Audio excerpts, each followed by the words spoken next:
Imagine you're at brunch with your daughter. She brings up your family's blueberry muffin recipe, and you're smiling until your brain suddenly does something that feels impossible. For a moment, you can't pull up her name. Not the recipe, her name. It feels like it's hovering right there, and still you can't grab it. And in that split second, your stomach drops and your mind jumps to the scariest conclusion. Is this how dementia begins? If you're in perimenopause or postmenopause, and you've had moments like that, I want you to hear this up front. For most women, the research is reassuring. Menopause-related brain fog is real and it can feel unsettling, but the best long-term evidence we have suggests it's usually temporary. Your brain isn't going, it's adjusting. Hi, and welcome back to the Healthy Life Approach podcast. My name is Kristen Beasley, and I am a certified functional medicine, nutrition, and brain health coach. At the same time, dementia is also real.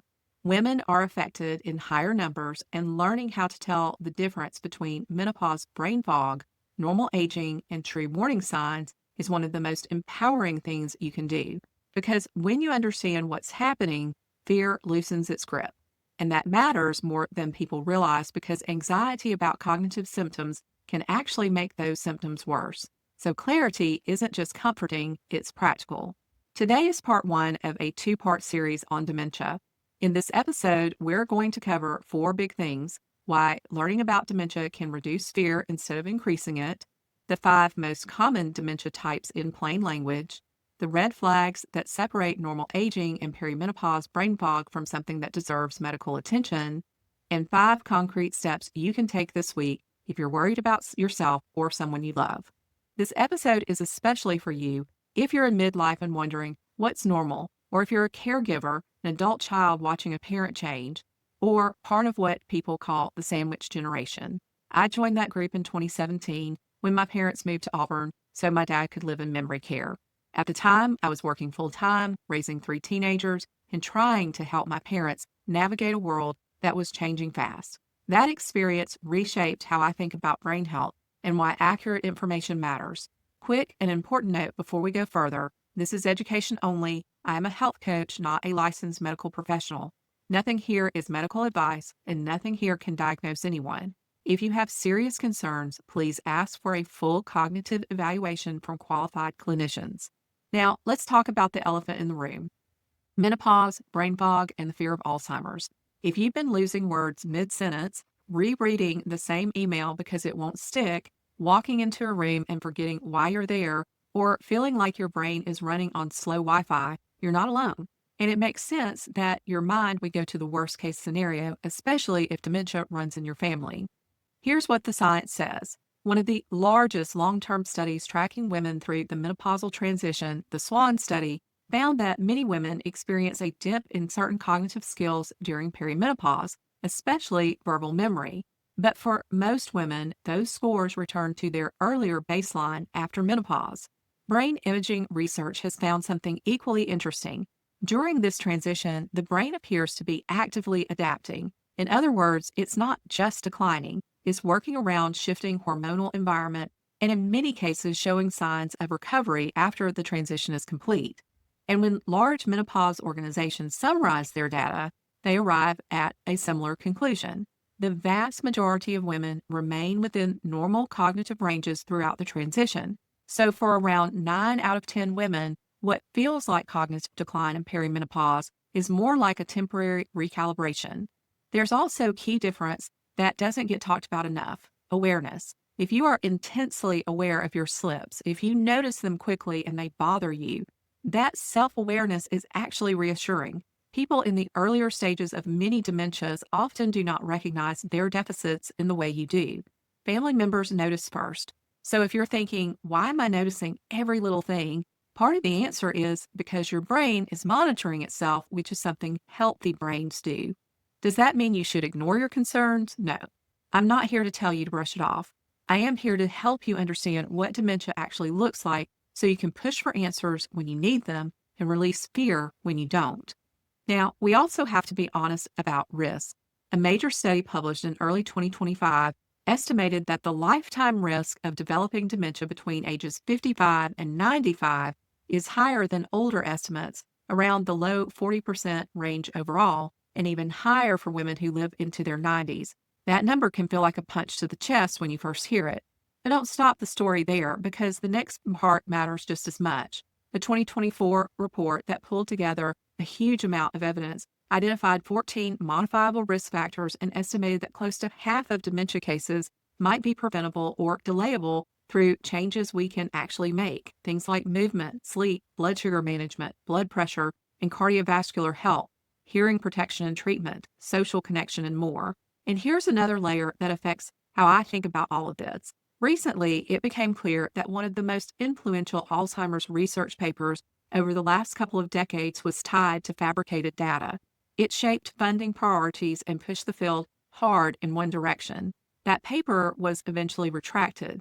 The takeaway for you isn't to lose trust in science. It's important to remember that the story of dementia is still being refined, and the evidence for prevention and risk reduction deserves to be front and center.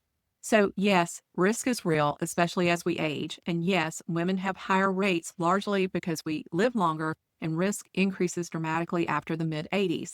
But there's also a lot you can do, and you're not powerless here. Let's define what we're even talking about. Dementia isn't one disease. It is a syndrome, meaning a cluster of symptoms that reflect a severe decline in thinking abilities that interferes with day-to-day life.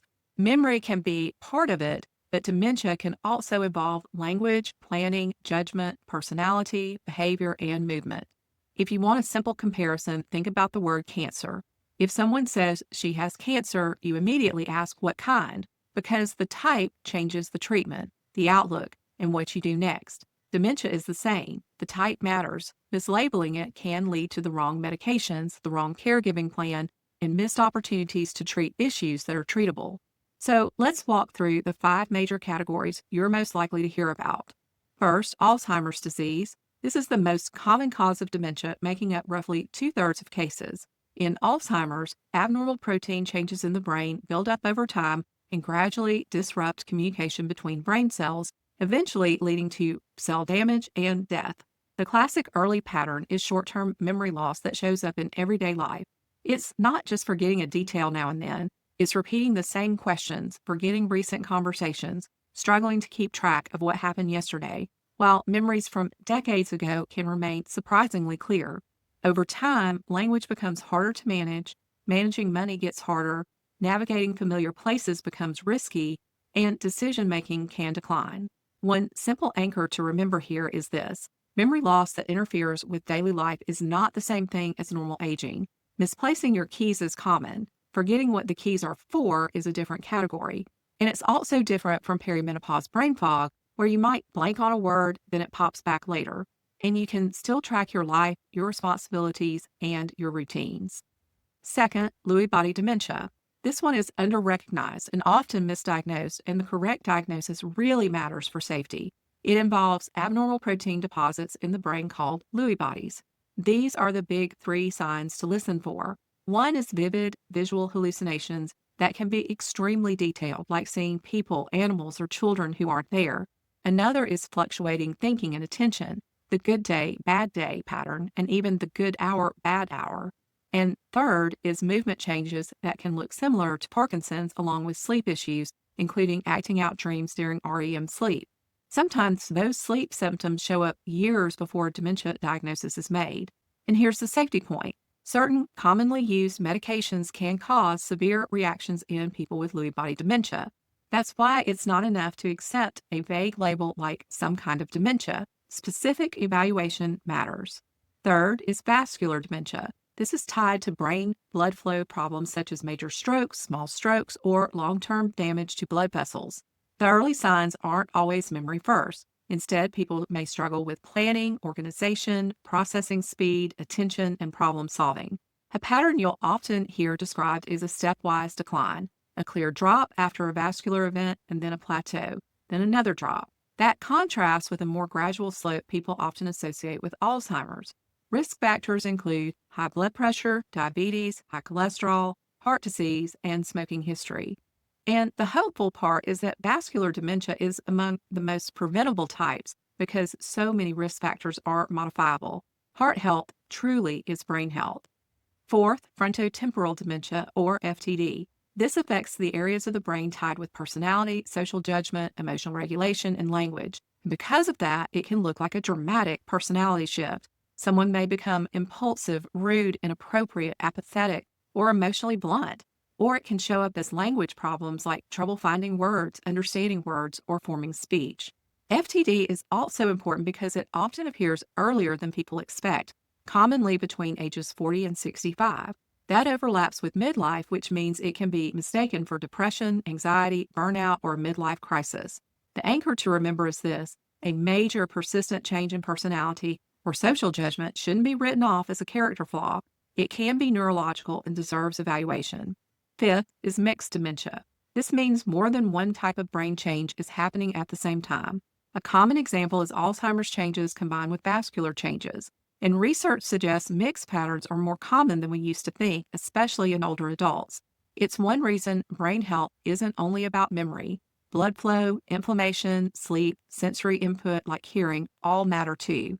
There are other conditions that can look like dementia or travel alongside it, including Parkinson's disease dementia, Huntington's disease, and something called normal pressure hydrocephalus. I won't go deep into those today, but normal pressure hydrocephalus is worth mentioning because it can sometimes be treated and it can mimic dementia symptoms. That alone is a strong argument for a thorough workup rather than relying on assumptions.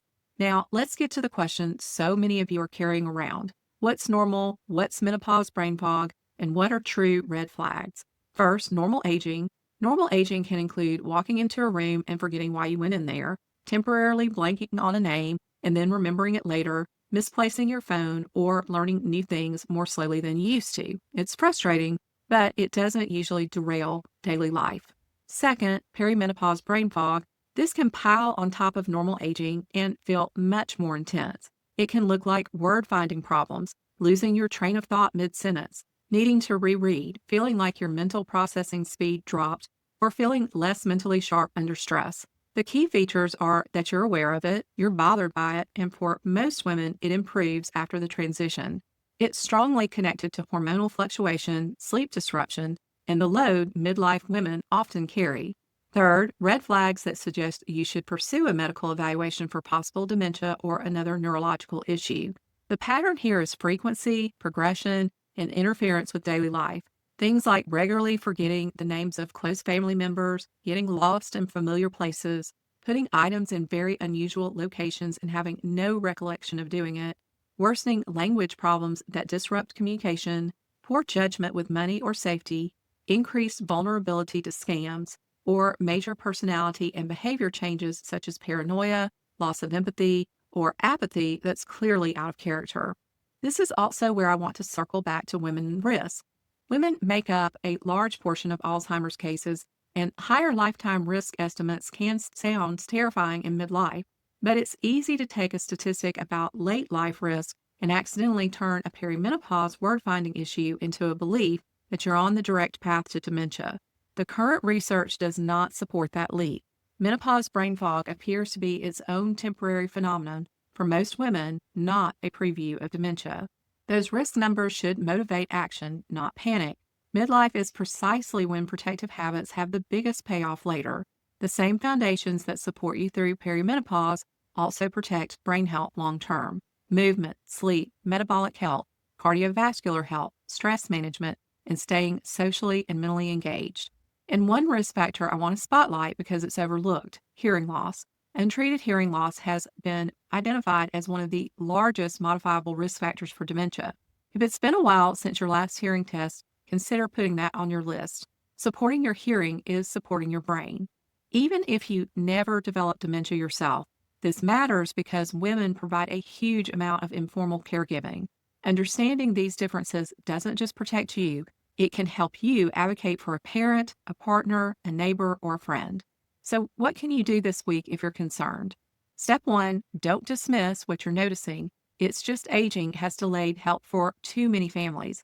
If something feels off, take it seriously enough to look closer. Step 2, write it down. Get specific. Dates, examples, what happened, what changed, and how often. This kind of simple login can be incredibly useful in medical appointments because it turns a vague worry into clear data. Step 3, ask for a comprehensive evaluation. A quick memory screen is not a full workup. Ask what testing is appropriate, which can include more detailed cognitive testing, lab work to rule out treatable causes, and imaging when indicated. Many things can mimic cognitive decline, and you want to rule out treatable causes. Step 4, ask what type is suspected and why. This is not a picky question. The dementia type can change medication choices, safety, and the whole caregiving approach. Step 5, be an advocate, go to the appointments if you can, ask follow-up questions, request referrals, and seek a second opinion when needed. Persistence isn't about being difficult, it's being protective. And because many cases go undiagnosed, one person speaking up can change the entire course of care. Let's bring everything together. Menopause brain fog can be scary, especially when it hits you out of nowhere, but for most women, the evidence points to a temporary change during the transition, not a straight line to dementia. Dementia, on the other hand, is a broad umbrella, and the type matters. Alzheimer's, Lewy body dementia, vascular dementia, frontotemporal dementia, and mixed dementia each have patterns that look different and require different approaches. You now have a framework to separate normal aging, perimenopause brain fog, and red flags that deserve medical attention. And you have 5 steps you can take this week if you're worried about yourself or someone you love.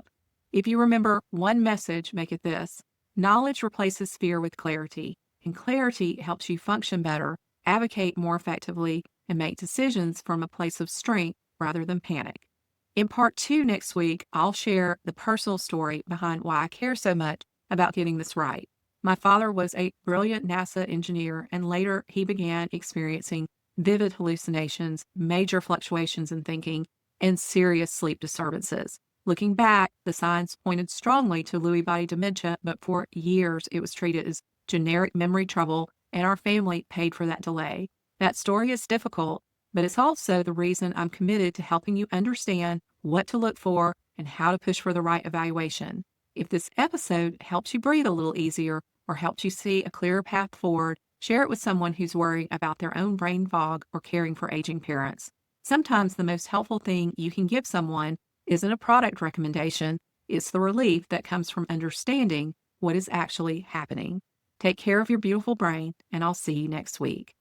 Disclaimer: this podcast is for general, educational, and informational purposes only and is not a substitute for medical advice, diagnosis, or treatment.